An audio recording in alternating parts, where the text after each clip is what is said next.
সাংসদ রাজীব ভট্টাচার্যের উপস্থিতিতে জন ঔষধি দিবস উদযাপন করা হয় শুক্রবার। এদিন রাজধানীর আইজিএম হাসপাতালে দিনটি পালন করা হয়। তাতে সাংসদ ছাড়াও উপস্থিত ছিলেন মার্কফেড চেয়ারম্যান অভিজিৎ দেব, ডাক্তার সুশান্ত রায়, আইজিএম হাসপাতালের মেডিকেল সুপার দেবশ্রী দেববর্মন সহ আরও অনেকে। সারা রাজ্যের পাশাপাশি আইজিএম হাসপাতালেও জন ঔষধি কেন্দ্র খোলা হয়েছে। সাংসদ রাজীব ভট্টাচার্য জন ঔষধি কেন্দ্র ঘুরে দেখে সমস্ত বিষয়ের খোঁজ নেন।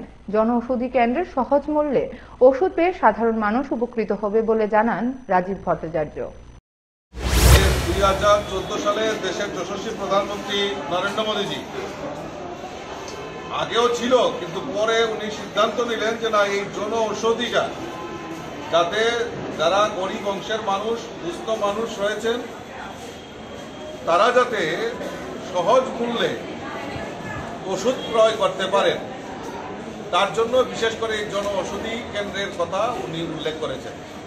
এবং 2014 সাল থেকে এখন পর্যন্ত প্রায় 11 বছরে সারা ভারতবর্ষে 768 জায়গায় মানে জেলাতে এবং প্রায় 15,000 এরকম জন ঔষধি কেন্দ্র স্থাপন করা হয়েছে, যার মধ্যে ত্রিপুরা রাজ্যে টোটাল 10টা এখন পর্যন্ত জন ঔষধি কেন্দ্র স্থাপন করা হয়েছে, যার মাধ্যমে আমাদের যারা গরিব অংশের মানুষ তারা যাতে এই সহজ মূল্যে যাতে ওষুধ ক্রয় করতে পারে তার ব্যবস্থা আমাদের সরকার এবং আমাদের দেশের যশস্বী প্রধানমন্ত্রী তার ব্যবস্থা করেছে।